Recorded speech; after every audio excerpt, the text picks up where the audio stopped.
صَدَقَ اللَّهَ فَصَدَقَهُ. If you are truthful with Allah, Allah will get you what you truly want, what you truly deserve. So be truthful in Allah. But sometimes our intention is not so pure, is not so powerful.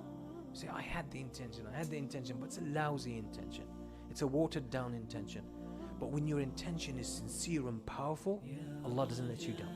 And this is why the truth is, if someone is sincere in searching for the truth, Allah will guide them to the truth. They're truly sincere. And if they don't happen to be guided, and they are truly sincere, Allah has a way out for them. But it's impossible that someone was truly sincere and they want to search for the truth and they've done it, because when you have an intention, you're going to do what you need to do. Because intention is motivation. Intention is drive. So if your intention is true about something, you're going to pursue it. No, nothing is going to stop you from it. But if someone is say pursue and they do everything in their capacity to find the truth, but for some reason they could not arrive in it, Allah is going to have a way out for them. Allah's not going to. But if someone truly wants the truth, Allah is going to guide them. Allah is going to guide them. So this shows us the importance of intention. That oftentimes we count more on tactics, strategies, and techniques and tricks, and on our own intelligence. But we forget a greater intelligence. We forget something that's far bigger than our intelligence. When Allah plots for you, when Allah plans for you, and Allah takes care of your affairs, if the whole world is against you, you're going to get what you deserve. You're going to get the best. Look at Yusuf alayhi salam. His brothers plotted against him and they got rid of him. They threw him in the well. They thought of even killing him. Then, according to one of the versions of the story, they sold him as a slave as well.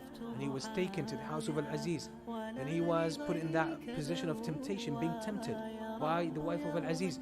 Then, he was accused of trying to abuse women sexually. This is why he was taken to the prison. Falsely accused, he was taken to the prison. And he spent such a long time in the prison. You know, some of the Mufassirin, they say, do you know what's the time between Yusuf alayhi salam was taken away from his father, then the moment he was reunited with his father and with his parents? Some of them say it was 41 years. 41 years.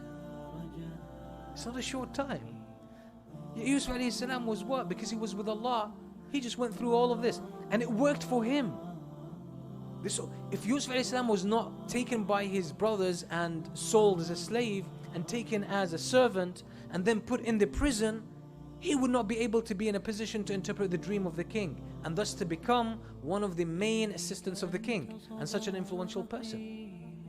And it would not be, the situation would not be conducive to his brothers coming and the famine happen and his brothers coming to Egypt in order to seek provisions and for him to meet them from a position of power and be able to have all of this happening. So we emphasize so much the concept of planning and being smart and finding out for ourselves, which is important. It's important. But we miss out on something that's much more powerful and that completes the picture, and that's it. That's to put your trust in Allah.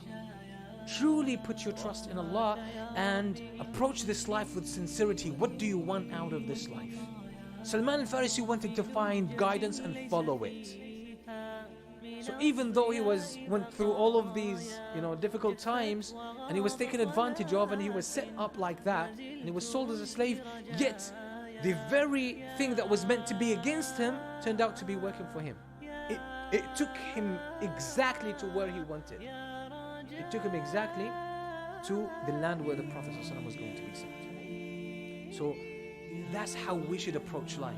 Yes, you can read all these self-help books, all these strategy books, and you can improve the quality of your life. Good. All of this is good and important, and you shouldn't dispense with it. That's part of this life. But don't forget that your intention, what you seek in this life, your approach to this life, your approach to Allah subhanahu wa ta'ala, your level of trust in Allah subhanahu wa ta'ala is so consequential. It brings about results. It's not just theory. It's not just like this abstract thing that has no bearing on life. No. It does have an impact on how life unfolds. Truly. Your intentions have a huge impact, actually the biggest impact on how your life unfolds. But we don't we don't do it well enough to really see the results. We don't do it well. And the Prophet ﷺ makes it clear in the hadith. If you just read it, you really say, like, where are our minds when we approach the issue of trust? The Prophet ﷺ says, وَالَّذِي نَفْسِي بِيَدِهِ لَوْ أَنَّكُمْ تَوَكَّلُونَ عَلَى اللَّهِ حَقَّ تَوَكُّلِهِ لَرَزَقَكُمْ كَمَا يَرْزُقُ الطَّيْرُ تَغْدُو خِمَاصًا وَتَرُوحُ بِطَانًا. The Prophet ﷺ says, by the one in whose hand my soul is, if you truly put your trust in Allah as you should, Allah would provide for you just as He provides for birds. In the morning they leave their nest with empty stomachs. They come back with full stomachs. What's the condition He mentioned? If you truly put your trust in Allah as He deserves that you trust Him. That's the condition. That's the point.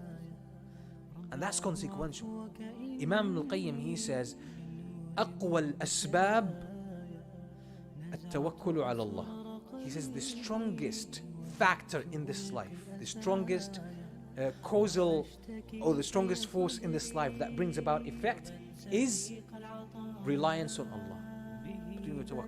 And he says there are people who really jump into danger and take risks in life, and they do this because they just have full trust in Allah. And he says these people, whatever they throw themselves into, they will survive and they will thrive. Why? He says لأن ثقتهم بالله عز وجل تحميهم. He says because their trust in Allah protects them.